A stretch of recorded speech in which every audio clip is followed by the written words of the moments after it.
but DHS taking over elections, I would never have believed this story. I barely believe it now. For those of us who understand election law, and I'm a bit of a wonk when it comes to this. You should know that presidential power should have no sway over election administration.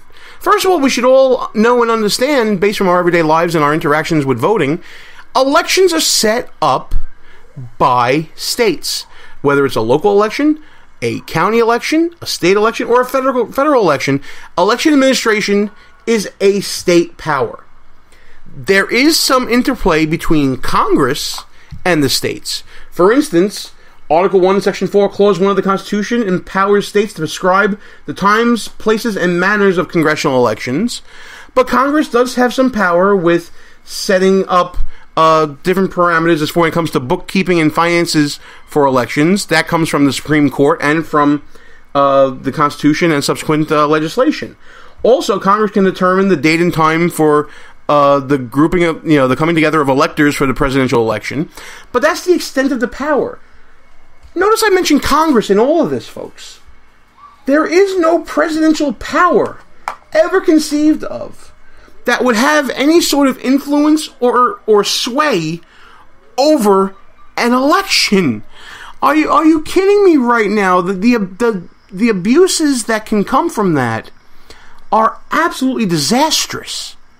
Could you imagine an office, a department within the executive controlling an election administration because they simply determine that it's quote-unquote critical infrastructure? If we're so worried about the infrastructure of election administration, let's put more money into state coffers so they can deal with it.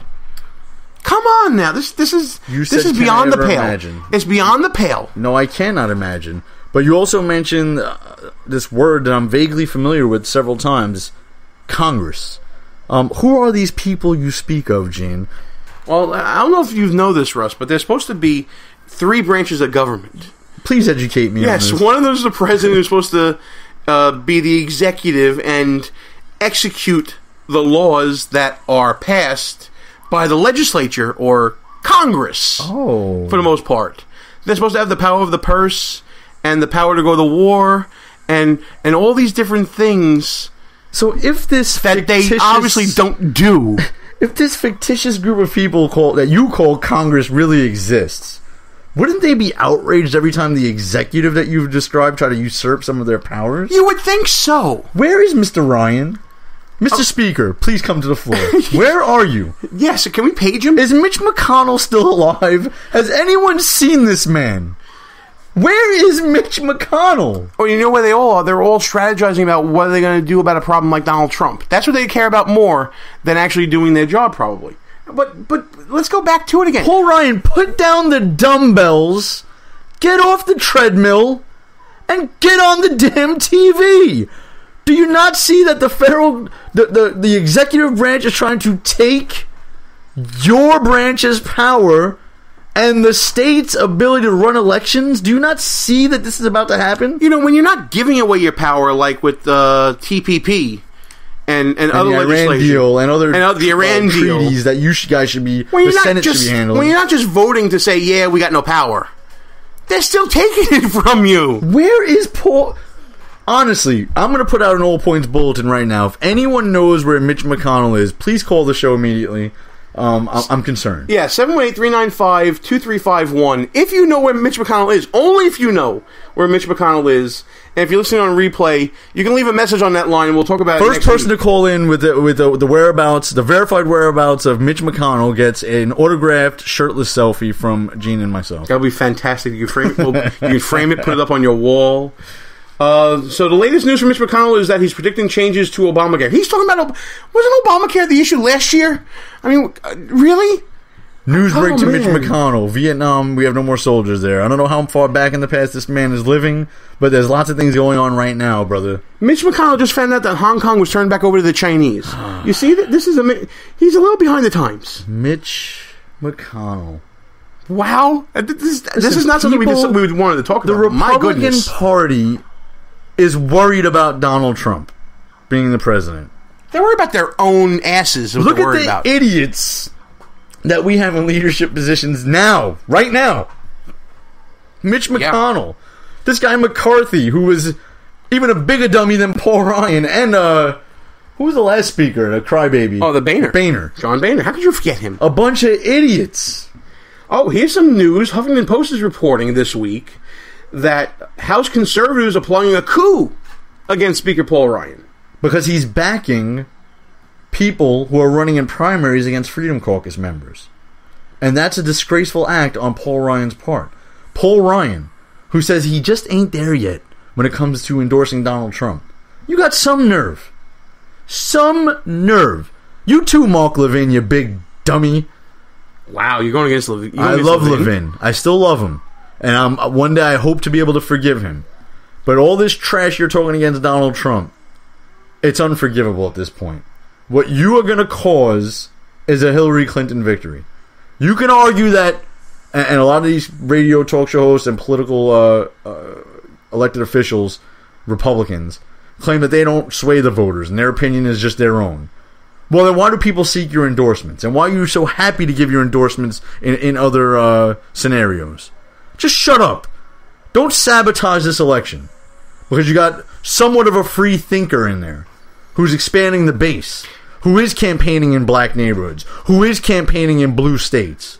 All right, the guy running a little unorthodox as a Republican. A little. But maybe that's a good thing. Listen, isn't insanity the definition of it, saying do the same thing over and over again, expect a different result?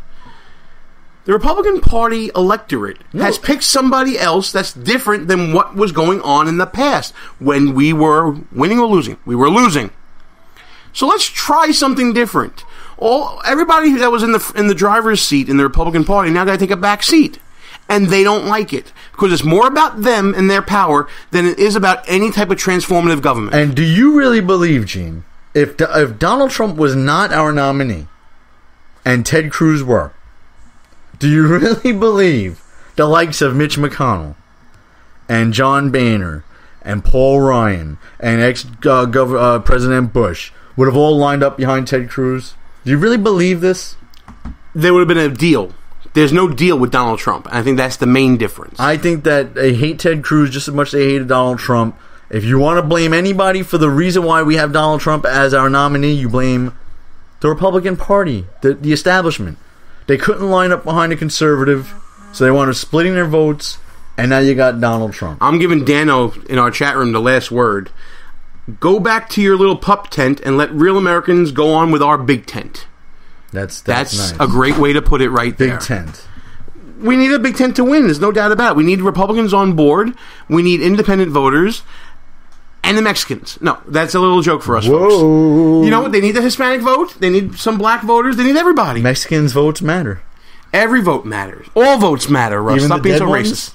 Only to Democrats. Listen, time for final thoughts. Do you want to go first? You want me to go first? I got something. What do you got? What are you going to do? Well, listen. Tonight's a nice fluid night. It is a nice fluid night. Shirtless selfie radio always seems to end up going smoothly. I don't know why. Luckily, the weather is still nice and warm here in New York. Thank goodness for that, because shirtless selfie radio in winter up here is tough. Couple of hairy Italians sitting around doing some radio. Oh man, there's a visual for you folks. Final thought time from me. Good job, Judicial Watch. More Hillary Clinton emails found, 30 deleted on the topic of Benghazi.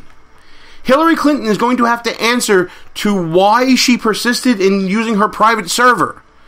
Because Judicial Watch is doing what the government should be doing. Since when does a private organization get further in an investigation than the Federal Bureau of Investigation? Since when do you have to go to court to get some measure of transparency from the administration that's supposed to be the most transparent administration ever? Judicial Watch is getting the answers that FBI Director Comey couldn't. And they're going to be under oath. Good job, Judicial Watch. Keep it up, because sooner or later somebody's going to catch her in a lie. And sooner or later she's going to have to come to terms with actually committing a crime and the proof being on the table. And if it isn't obvious to you already, someone else is going to have to stretch and cover it up. And that's probably going to end up happening. But you know what? At least Judicial Watch is trying. The people in our government who should be doing it aren't doing their job. Good job, Judicial Watch. That's my last thought. Russ, take us home.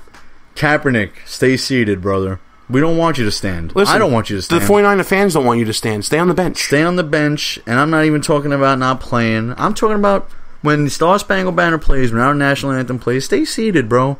Please stay seated. Show the people how idiotic, how nonsensical, how much of a lunatic you truly are. You represent the left. You represent lots of confused, young, minority men in this country. You're their representation. Stay seated, bro. I don't want you standing up. The men and women who fought for this country don't want you standing up. The police that protect us every day don't want you standing up. Stay seated. Just do us that favor. Thank you. Anthony, we need to keep your shirt off. We need more tape. Anthony Weiner, let's forget him. Uma, Hillary, inappropriate relationship. I'm telling you. Please don't doubt me on this one.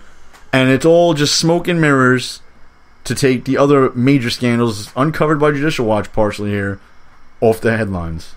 There you go. Next week we'll be back with more fun stuff, but until then, it's time to shut this sucker down. Russ, shut it down? Gene, stand up and shut it down. All right, good night, folks. See you next week. Our position's been compromised. It's time to roll out.